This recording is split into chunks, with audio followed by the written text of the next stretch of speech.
नाटक का पहला दृश्य। एक बालक सिंह के बच्चे को घसीटते हुए लाता है और दो तपस्विनियां उसे रोकती हुई आती है। राजा दुष्यंत पेड़ की ओट से उन्हें देख रहे हैं। अरे सिंह, तू अपना मुख खोल, मैं तेरे दांत में गिनूंगा। हे हठीले बालक, तू इन पशुओं को क्यों सताता है? हम तो इन पशुओं को बाल बच्चों के समान रखते हैं। तेरा साथ जाता है। तेरा नाम ऋषियों ने सर्वदमन रखा है, सो ठीक है। उनकी बातें सुनकर दुष्यंत राजा स्वयं से, अरे क्या कारण है कि मेरा स्नेह इस बालक की ओर उठा जा रहा है? जो तुम इस बच्चे को छोड़ नहीं देगे तो सिंहनी तुम पर दौड़ेगी। ठीक है, सिंहनी का ऐसा ही डर है। दुष्यंत आश्चर्य से, यह बालक अवश्य किसी तेजस्वी वीर पुत्र का है। इसका मुंह अग्नि के समान दमक रहा है। हे प्यारे बालक, तू इस सिंह को बच्चे को छोड़ दे, मैं तुझे खिलौना दूंगी। पहले खिलौने दे दो, ला कहाँ है? दूर से बालक की हथेली को देखकर दुष्यंत स्वयं से, इसकी हथेली कैसी चक्रवर्ती है। हे सुमित्रा, ये बातों से नहीं मानेगा। जाओ मेरे कुटिया में ऋषि कुमार के खेलने के लिए मिट्टी का मोर है, उसे लेके आओ। मैं अभी ले आती हूँ।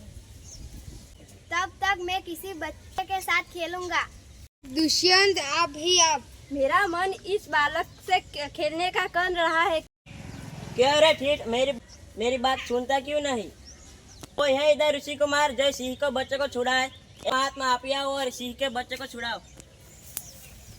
हे ऋषि कुमार, तुमने तपमान के विरुद्ध यह आचरण क्यों सिखाया जिससे तुम्हारे ही कुल की लाज जाती हो?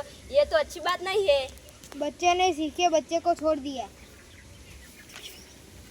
हे बड़भागी, ये ऋषि कुमार नहीं है। ये सत्य है। ये इसके काम ही ऐसे साहस है जिससे यह ऋषि कुमार नहीं जान पड़ता, परंतु मैंने तपमान को पास देकर इसे ऋषि पुत्र जाना था।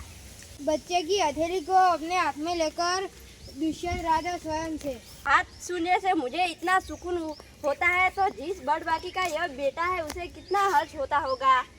बड़े अचंभे की बात है। तुम्हें क्यों अचंभा लगा?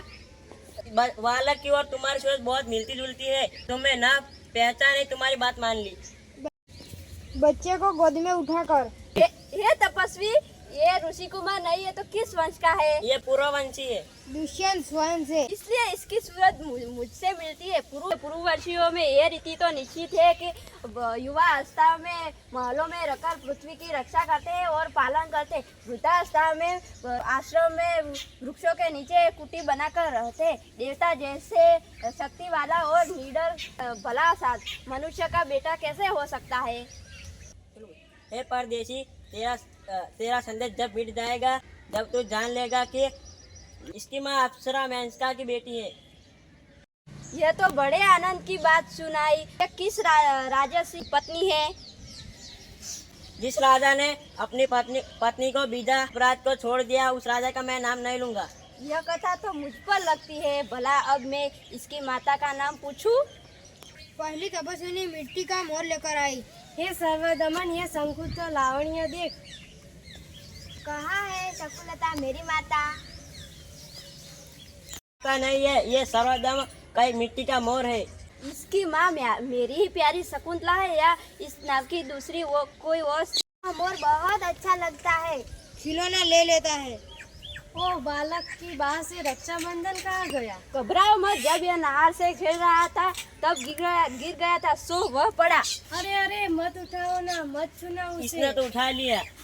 ये लो, परंतु यह कहो कि तुमने मुझे इसे उठाने से क्यों रोका था? इस रक्षाबंधन का नाम अपराजित रक्षाबंधन है। जब इस बच्चे बालक का नामकरण हुआ, जब खुशी मरित ने धागा दिया था, कहा था इसके माता पिता अलग कोई इसको उठाएगा तो उसके साथ कुछ भी हो सकता है। जो उठा ले तो क्या होगा? तो वो तुरंत सांप बनकर उसे डसता है। तुमने ऐसा होता कभी देखा?